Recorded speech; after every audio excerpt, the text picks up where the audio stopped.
Fala galera, análise pré-jogo de Palmeiras e Atlético Paranaense pela 32ª rodada do Brasileirão. E antes de começar a análise, fica meu pedido para você se inscrever no canal, deixar um like e compartilhar esse vídeo para o YouTube divulgar mais esta análise. Estamos chegando aí quase nos 100 primeiros inscritos do canal, então reforço aí o pedido para você se inscrever e me ajudar a atingir esta marca. Então vamos lá. Começando pelo desempenho recente das equipes, considerando o mando de campo, nas últimas 10 rodadas o Palmeiras fez 5 jogos em casa, com 3 vitórias, né, sobre Goiás, São Paulo e Bahia, e derrotas para Santos e Atlético Mineiro, 60% de aproveitamento para o Palmeiras.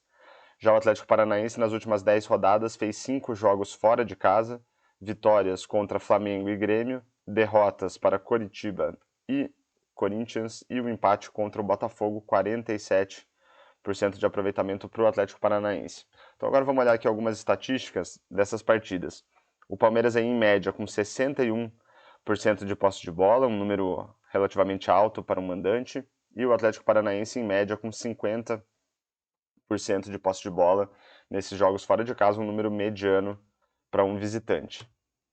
Em termos de expectativa de assistências, o Palmeiras teve em média 1,35 e os seus adversários 0,45, então aí uma superioridade clara aí do Palmeiras nesse quesito, apesar de um número mediano para uma equipe mandante. E pelo lado do Atlético, em média, os adversários com 0,9 de expectativa de assistências e o Atlético Paranaense com 0,84, então um equilíbrio e um número mediano para o Atlético Paranaense. A ideia da expectativa de assistências é medir a capacidade das equipes de colocar os seus jogadores em condição de marcar gols. Para contabilizar na estatística, não precisa ter finalizado nem marcado gol. A ideia mesmo é ver se as equipes conseguem levar a bola até regiões do campo mais favoráveis para a marcação de um gol. E agora vamos olhar para alguns números relacionados a finalizações.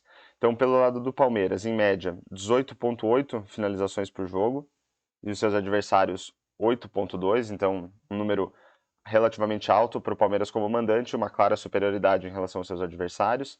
Mas só olhar para a quantidade de finalizações não diz muito para a gente sobre a qualidade das oportunidades que os times criaram, nem das finalizações propriamente ditas. Então, para isso, a gente usa a expectativa de gols, que é uma estatística que ajuda a gente a projetar o número de gols marcado, né, que uma equipe deveria ter marcado com base na qualidade das oportunidades criadas, e a expectativa de gols pós-chute, que vai considerar também a qualidade das finalizações ou a dificuldade que o goleiro teria para defender essas finalizações.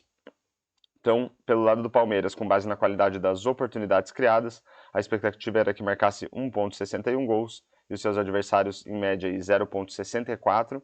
Quando a gente considera a qualidade das finalizações, também, né? Quando a gente considera também a qualidade das finalizações, a expectativa do Palmeiras sobe para 1,9 e dos adversários para 0,76. Então a gente vê aí uma clara superioridade do Palmeiras, né, nessas duas estatísticas de expectativa de gols. E em termos de gols efetivamente marcados, em média o Palmeiras com 1,6 gols por jogo e os seus adversários com 0,8, mais uma vez uma clara superioridade do Palmeiras. Pelo lado do Atlético Paranaense, em média os adversários deram 10,6 chutes a gol e o Atlético Paranaense 15, um número relativamente alto para um visitante, né? A gente vai ver aqui que todas as estatísticas do Atlético Paranaense teve números altos.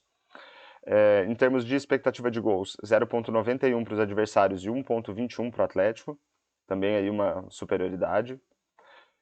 Quando a gente considera a qualidade das finalizações, a expectativa de gols dos adversários cai aí, em média para 0,78 e do Atlético sobe para 1,75. Então o Atlético conseguiu ampliar, né, a vantagem que o Atlético já tinha ali em média em termos de expectativa de gols, ele conseguiu aumentar, considerando também a qualidade das finalizações. E em termos de gols efetivamente marcados, aí os números voltam um pouco mais próximos do equilíbrio, um gol em média para os adversários e 1,2 para o Atlético Paranaense. Então o que a gente consegue destacar aqui de fato é que o Atlético tem ido muito bem nessas estatísticas de finalização, considerando que era o visitante nesses jogos. E para finalizar nossa análise, eu trago aí uma ideia de palpite para o jogo, né, de resultado para o jogo, mas o objetivo aqui não é incentivar nem recomendar apostas. É mais uma questão lúdica aí para a gente tentar entender como que o desempenho recente das duas equipes pode ajudar a gente a projetar o placar da partida. E para isso a gente vai usar duas estatísticas como base aqui, a expectativa de gols e a expectativa de gols pós-chute. Então eu simulei aí 10 mil partidas entre Palmeiras e Atlético Paranaense, considerando no primeiro momento a expectativa de gols que eles conseguiram produzir nesses jogos que a gente viu e também deixaram seus adversários produzirem, e num segundo momento eu fiz o mesmo raciocínio, só que usando a expectativa de gols pós-chute.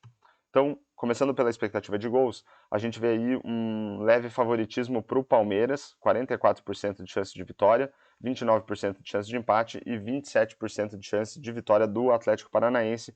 Os resultados mais frequentes, 1-1, 1-0 para o Palmeiras e depois alguns resultados aqui com 9%, né? 1-0 para o Atlético Paranaense, 2-1 para o Palmeiras e empate por 0-0. Quando a gente utiliza a expectativa de gols pós-chute como critério, aí os números se equilibram um pouco mais, 38% de chance de vitória do Palmeiras, 27% de chance de empate e 35% de chance de vitória do Atlético Paranaense. Então a gente vê que a gente já tinha visto ali que o Atlético Paranaense tinha ido muito bem em termos de expectativa de gols pós-chute, e isso aí muito provavelmente fez os números nessas probabilidades de resultados aí se equilibrarem quando a gente considera essa estatística na análise. E aí os resultados mais frequentes aqui, 1-1 e depois 1-0 para o Palmeiras e 1-0 para o Atlético Paranaense, com 9% de ocorrências. Então a gente vê aí um favoritismo maior para o Palmeiras quando a gente usa o critério de expectativa de gols e um equilíbrio maior quando a gente usa a expectativa de gols pós-chute. Então, finalizamos aí mais uma análise pré-jogo de Palmeiras e Atlético Paranaense. Espero que vocês tenham gostado e fica aí novamente meu pedido para você se inscrever no canal, deixar um comentário e um like e compartilhar esse vídeo para o YouTube divulgar mais esta análise. E falou!